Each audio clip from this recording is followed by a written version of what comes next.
You're listening to Vice City Hub. More leaks, less peace.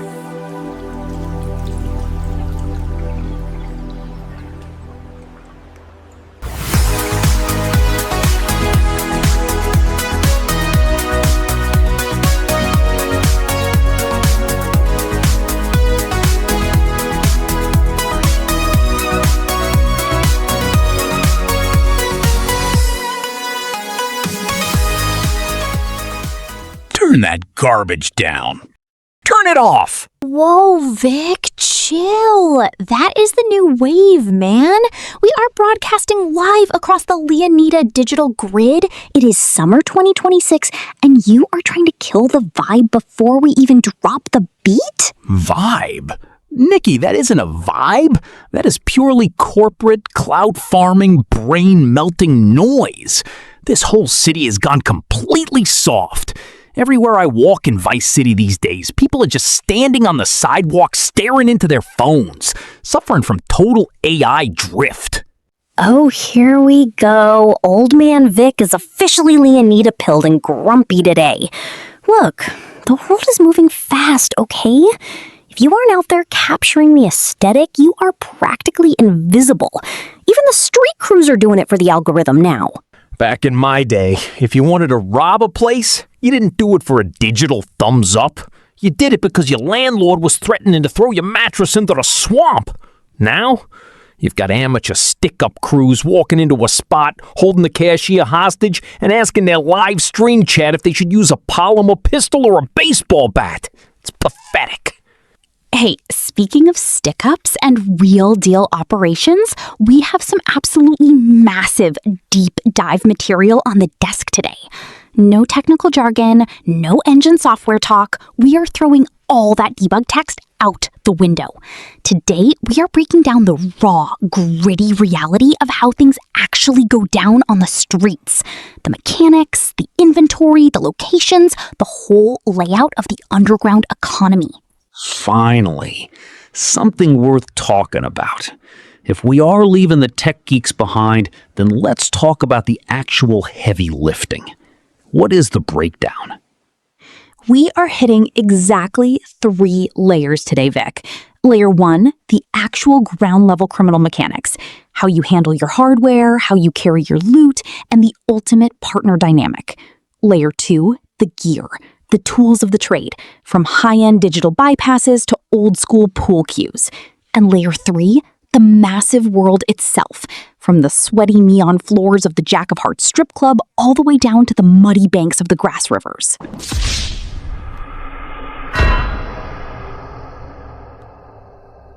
All right, let's get into it. Layer 1. You mentioned a partner dynamic. I'm hearing whispers about a specific criminal couple tearing up the highway. A real romantic, chaotic situation. Oh, you mean the definitive dynamic duo of Leonida, Jason and Lucia. These two are redefining what it means to be a criminal couple out here. This isn't a solo operation anymore, Vic. When you are out in the field, you are operating as a tight unit. We are talking about shared inventory mechanics. If you're out there hitting a gas station or raiding cargo containers, you can't just carry an entire military arsenal in your back pocket anymore. Oh, thank goodness. The days of a guy pulling a rocket launcher out of his designer jeans are over. It ruined the immersion. Exactly. Now, if you want the heavy hardware, like an assault rifle or a pump-action shotgun, you've got a limited weapon wheel. You carry one big rifle on your back, maybe a handgun or a compact SMG in a holster, and a couple of light melee tools. Anything else, it goes right into a physical duffel bag or a backpack. And here is the kicker. You and your partner actually have to share the load. If Jason grabs a stack of cash or some gold from a shipping container, he is physically sliding it into his duffel bag. If he picks up 4 sodas and 2 bottles of wine at a gas stop, he splits the consumables right down the middle with Lucia. That's just basic manners, Nikki. You don't let your partner starve while you're hoarding all the snack cakes. But what happens when the alarms go off? How does the partner AI actually handle a high-stress scenario?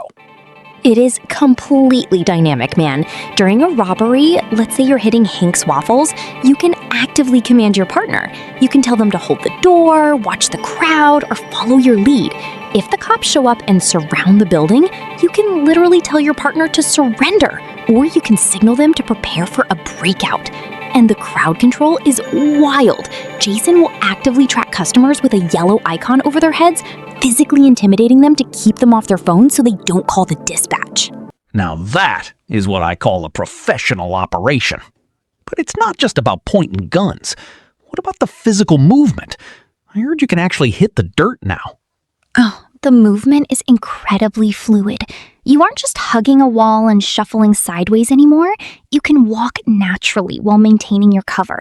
Change your aiming shoulder on the fly to get a better angle around a pillar. And yes, you can drop entirely prone. Imagine crawling through the high weeds in the Everglades to avoid a police helicopter. And if a fist fight breaks out outside a bar, you can actually grapple with people.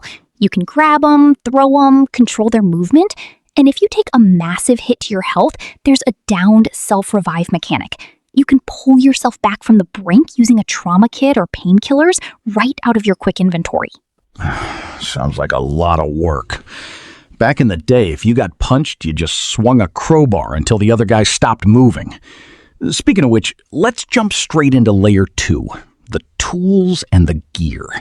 Because a criminal is only as good as the junk in his pockets. Oh, the inventory is stacked, Vic. We are looking at a total split between old school brute force and modern digital fraud. If you're trying to boost a vehicle, the game completely changes based on what you're looking at. You see a beat-up sedan from the 90s, you slide a classic Slim Jim down the window slot and pop the cylinder. Simple, loud, beautiful. But you try that on a brand new luxury sports car and you are going to trigger every internal barrier, block, shroud, and alarm in a 5-mile radius. For those, you need an immobilizer bypass PDA device. You have to sit there, match the digital security codes, and hack the system just to get the engine to turn over. A PDA? To steal a car? It's sickening. What happened to hot wiring a wire under the steering column and kicking the dashboard until the radio turns on? Now you need a computer science degree just to go for a joyride. Welcome to 2026, old man. If you want to survive the modern witness system, you use a tracker jammer to keep the GPS from broadcasting your exact location to every squad car in Port Gellhorn. Or you carry an auto dialer to run automated fraud schemes while you're driving around the state. But don't worry, the physical tools are still there.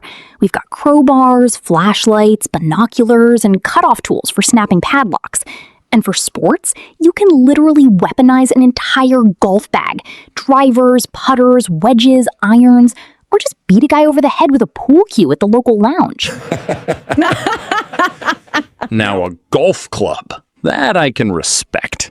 There is nothing sweeter than the sound of a driver connecting with a country club security guard's jaw. Right? And the defensive options are completely immersive too. If you are crouching or taking cover, your character will actively use their rifle, pistol, or even a baseball bat to shield their face from incoming shrapnel or flying glass. It is all about tactile survival out here.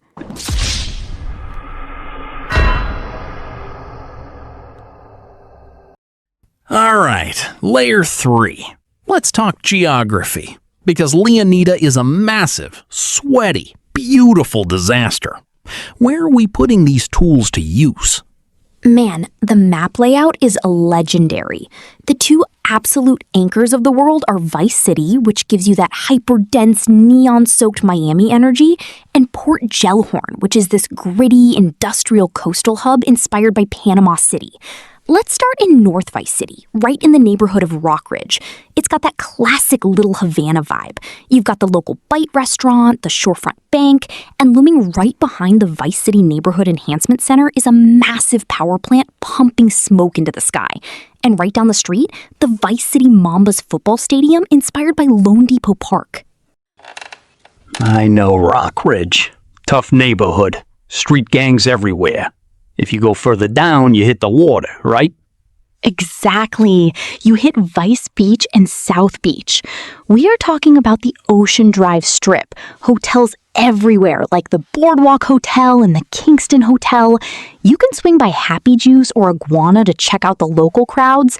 And if you want to see where the real heavy money changes hands, you go to the Malibu Club. Or you head over to Edgewater and step into the Jack of Hearts Strip Club. This place is a massive, multi-story building, 3 floors or more of completely sensory overload, modeled after the infamous King of Diamonds Gentlemen's Club. Dirt on the floors, neon lights casting an orange tint across the parking lot, and TVs everywhere running in DVD player mode to give it that authentic, slightly trashy local flavor. And what about when you want to get away from the concrete? Because I am partial to a bit of isolation. Then you head straight out into the wilderness, Vic. You've got the Grassrivers, the ultimate parody of the Florida Everglades. We are talking about a massive, swampy expanse with fracking locations, abandoned research outposts, a toxic floating trash island, and the infamous Capo Romano domed houses rotting away in the water. You can skim across the swamp on a hovercraft airboat, watching the lily pads realistically react to the wake and weaves of your engine. But you've gotta watch out for the local wildlife. The swamp is crawling with alligators, wild boars, skunks, raccoons, and massive invasive Burmese pythons. There are even rumors on the local placards about a bipedal cryptid, the skunk ape, hiding out in the deep brush. A skunk ape? Sounds like my first ex-wife. But tell me about Port Gellhorn. You said it's industrial? Oh, Port Gellhorn is pure blue-collar grit, man. It's got a massive construction site, trailer parks, a wastewater plant, a bowling alley, and a strip mall. Across the highway from the local Hank's Waffles Diner, you've got a fully operational Schlott car wash. And that car wash isn't just for cleaning mud off your SUV, Vic. There are heavy rumors that you can use properties like that as a money laundering front, utilizing a dedicated washing machine icon with a $ sign right in the center to clean your dirty cash from bank robberies. Now that is business. That is art. If you can clean your money while getting a premium wax finish on your ride, that is the American dream right there. And the attention to detail in these spots is unreal. If you walk into Hank's Waffles, the interior is packed with liveliness. Cups and toppings scattered on the counter, coffee pot mugs sitting under the brewing machines, paper towel holders, waffle makers, and scuff marks all over the carpet. When a robbery goes wrong and the cops surround the place, they don't just blindly rush through the front doors like brainless drones. The police system is smart now. They establish a perimeter, utilize the height of their squad cars for dynamic cover, lower their stance when reloading their ammo clips, and literally wait for you to come out. And the witnesses? If you leave the diner, the game tracks a full description meter under your wanted stars. If you jump into a vehicle, it instantly updates to full vehicle description. The law remembers what you look like, what you're driving, and which direction you headed down the Rose Interstate. It makes me nostalgic for the old days, Nikki. But it sounds like if you're smart, you can navigate the grid. You absolutely can. And that is the full breakdown of the mechanics, the gear, and the locations defining the streets right now. Beautiful. Let's wrap this up before the local dispatch tracks our broadcasting signal and assumes we're running an illegal operation here. Fair enough. That is it for this broadcast from the Vice City Hub. Make sure you hit that subscribe button, lock into our digital feed, and keep your eyes on the rearview mirror. And if you see a raccoon stealing your food bag out of your trash can, leave him alone. He's working harder than Nikki is. Sign off, folks.